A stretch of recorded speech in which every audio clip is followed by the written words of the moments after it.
नमस्कार छात्रों, पुनः प्रस्तुत हूँ।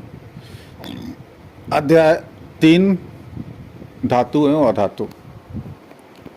इसके पहले वाले वीडियोस में हम चर्चा कर रहे थे ऑक्सीजन से संयुक्त होकर अधातु में कैसा ऑक्साइड बनाती हैं। प्रश्न 11 पे थे।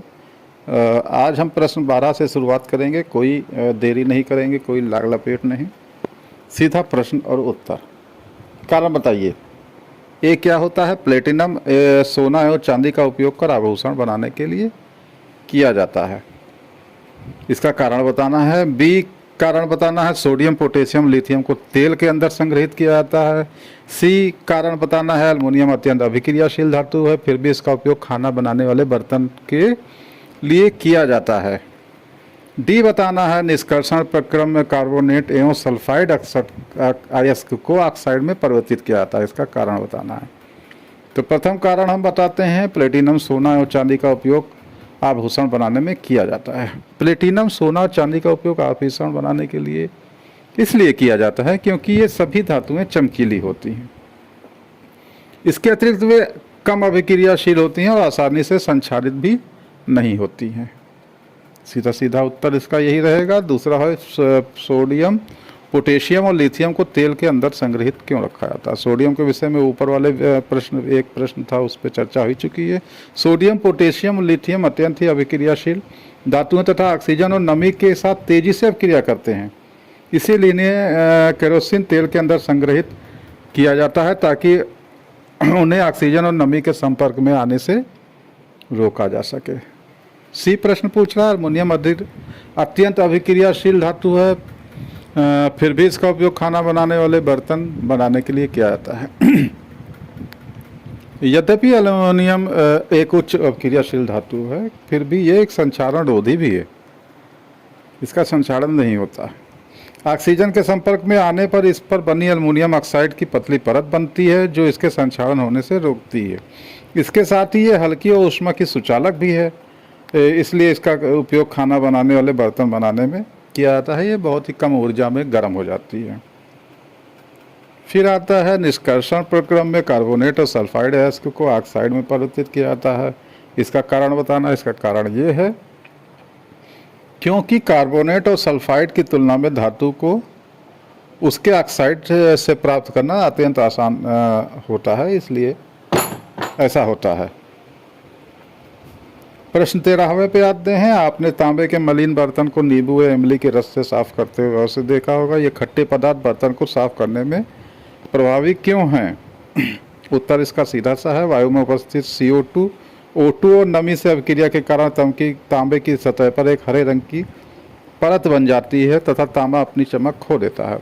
नींबू या इमली के रस में उपस्थित अम्लीय क्षारीय कॉपर कार्बोनेट की परत से अभिक्रिया करके घुलनशील लवण बना देते हैं जिन्हें जल से धोकर अलग किया जा सकता है। इस प्रकार तांबे की सतह पुनः चमकीली हो जाती है। अब आते हैं प्रश्न 14वें पे। रासायनिक गुणधर्मों के आधार पर धातुओं उन अधातुओं में विभेद कीजिए। चलिए विभेद हो जाएगा। पहला होता है धातुएं विद्युत धनात्मक होती हैं जबकि अधातुएं विद्युत की ऋणात्मक होती हैं। दूसरा अंतर है, धातुएं ऑक्सीजन के साथ संयुक्त होकर क्षारकीय ऑक्साइड बनाती हैं जबकि ऑक्सीजन के साथ संयुक्त होकर अधातुएं जो होती हैं वो अम्लीय ऑक्साइड बनाती हैं। तीसरा इसका अंतर है, धातुएं तनु अम्लों से हाइड्रोजन गैस को विस्थापित करती हैं जबकि अधातुएं तनु अम्लों से हाइड्रोजन गैस को विस्थापित नहीं कर पाती। चौथा इसका अंतर आएगा, धातुएं क्लोरीन से अभिक्रिया करके आयनिक क्लोराइड का निर्माण करेंगी जबकि अधातुएं क्लोरीन से अभिक्रिया करके सहसंयोजक क्लोराइड का ही निर्माण कर सकती हैं। पांचवा और अंतिम है इसका अंतर, ऑक्साइड और ड्राई ऑक्साइड बनाने के लिए जल से अभिक्रिया करती हैं धातुएं। कुछ धातुएं ठंडे जल के साथ, कुछ गर्म पानी के साथ और कुछ भाप से अभिक्रिया करती हैं जबकि अधातुओं के विषय में ऐसा कुछ नहीं होता है। ये जल के साथ कोई अभिक्रिया नहीं करते हैं। 15वें प्रश्न पे आते हैं। एक व्यक्ति प्रत्येक घर में सुनार बनकर आता है।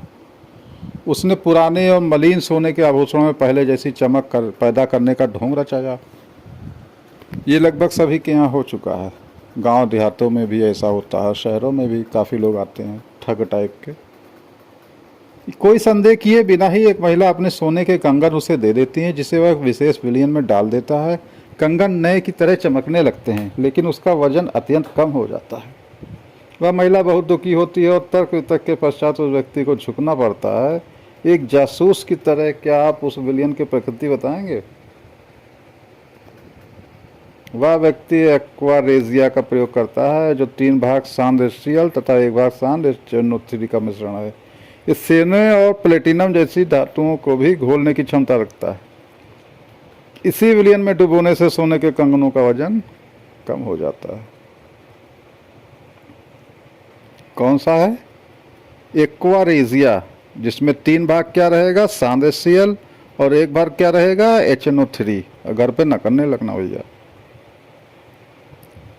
16वां और अंतिम प्रश्न पे हम आ गए हैं। प्रश्न पूछ रहा है, गर्म जल का टैंक बनाने में तांबे का उपयोग होता है, परंतु इस्पात यानी लोहे की मिश्रित धातु जो होती है उसका नहीं होता। इसका कारण क्या होता है? तांबा उबलते और गर्म जल या भाप से अपक्रिया नहीं करता, जबकि इस्पात में उपस्थित लोहा जल वाष्प से अपक्रिया करने लगता है। तांबा का गलनांक इस्पात की अपेक्षा अधिक है। साथ ही तांबा लोहे की अपेक्षा ऊष्मा का अच्छा सुचालक भी है। इसलिए गर्म जल का टैंक बनाने में तांबे का उपयोग होता है, परंतु इस्पात या लोहे की मिश्र धातु का नहीं होता है। तो ये आपका अध्याय यहीं पे समाप्त होता है। अध्याय 3 धातु एवं अधातु प्रश्नोत्तरी आपकी यहाँ पे समाप्त होती है। अब अगले प्रश्न पे हम आएंगे। तब तक के लिए नमस्कार, और लाइक, सब्सक्राइब और बेल आइकन ज़रूर दबा दीजिएगा, जिससे कि समय समय पर आपको नोटिफिकेशन प्राप्त होती रहे। सभी बच्चों को नमस्कार और उनके उज्जवल भविष्य की कामना।